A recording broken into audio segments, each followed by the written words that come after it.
안녕하십니까. 군용플러스 군용쌤입니다. 자, 이제 우리는 반원 자주화 노력에 대해서 살펴보겠습니다. 반원 자주화, 즉 원나라를 반대하고 이제 자주적인 나라로 고려가 거듭나기 위해서 어떤 노력을 했는가. 이 반원 자주화 노력은 결국은 뭐와 관련이냐면은 왕권 강화와 관련있습니다.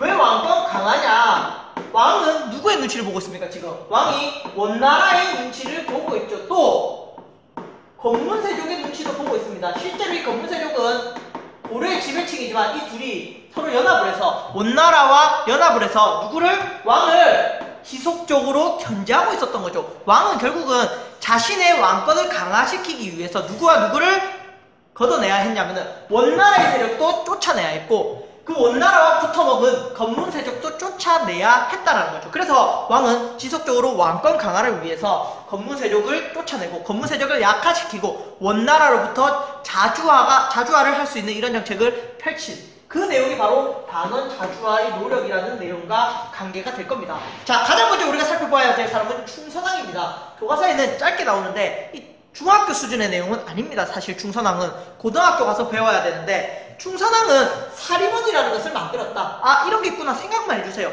비서기관입니다. 왕의 비서기관으로서 뭐를 하기 위해서 개혁을 하기 위한 비서기관이었다. 자, 이 개혁에는 누구를 처단하는 내용이 있었겠다? 당연히 건문세족을 처단하기 위한 노력이 있었겠죠. 자, 그 다음에 뭐 가격법이라는 걸 실시해서 소금을 국가에서 판매하게 하는 것.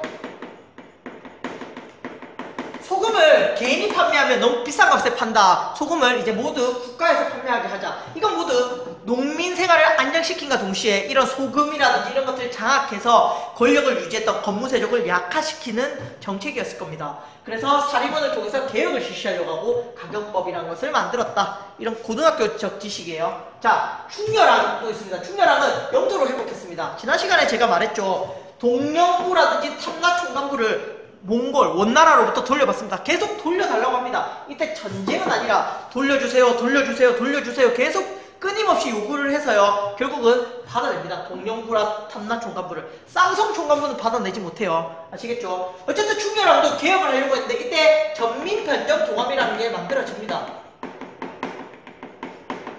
전민변정도감이라는 것이 만들어지는데 큰 성공을 거두지는 못한다. 왜? 충선왕과 충렬왕이 개혁의 성공을 거두지는 못합니다. 왜 그럴까요?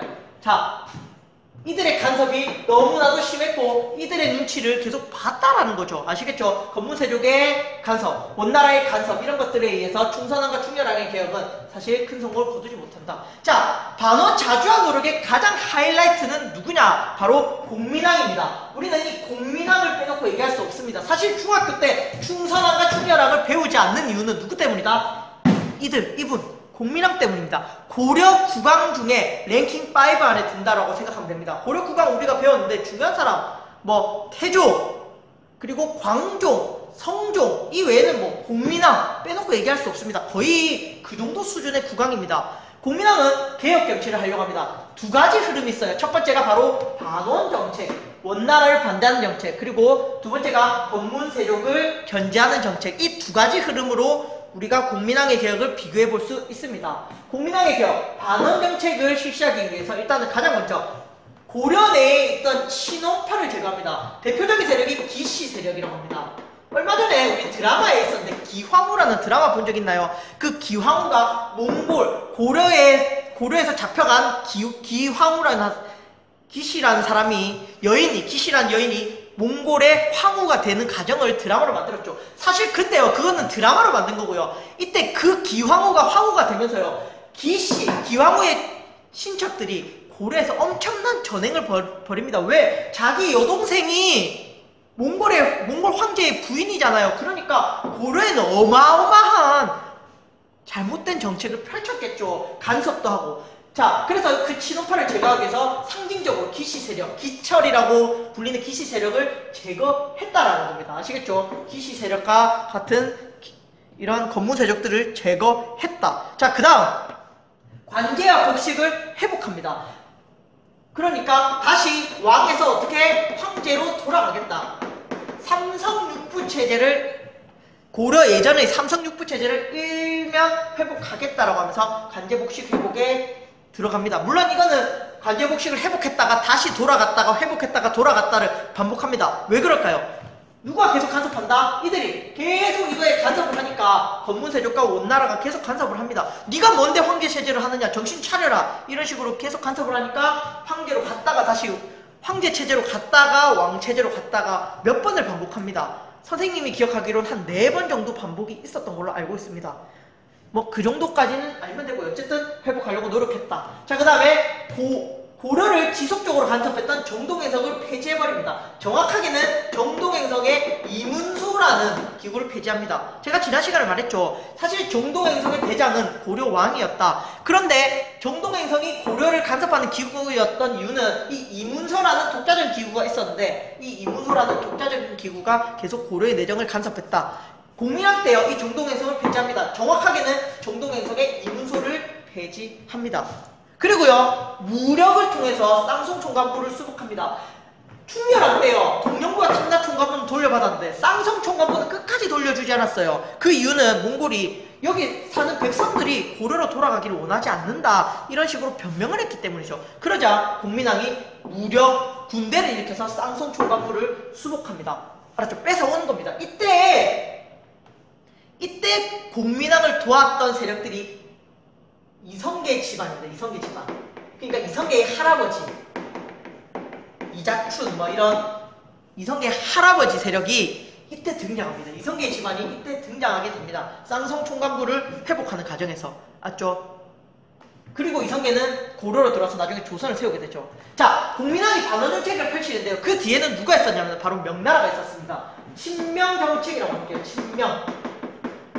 이때 새로이 이제 원나라의 힘이 약해지고 새로운 나라로 명나라가 등장하게 됩니다. 공민왕은 이 국외 정세를 놓치지 않고요. 명나라와 친선을 하면서 원나라를 견제했죠. 실제로 나중에 이 명나라는 원나라를 멸망시키고 중국의 주인이 됩니다. 아시겠죠?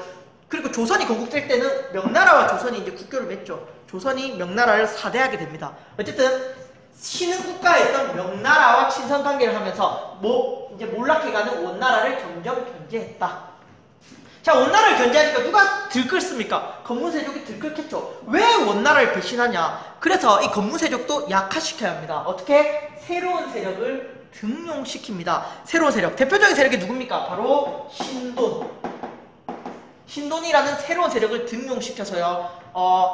건문세족을 약화시키려고 합니다. 또 이때 공민왕의 개혁으로 등장했던 세력이 신진사대부.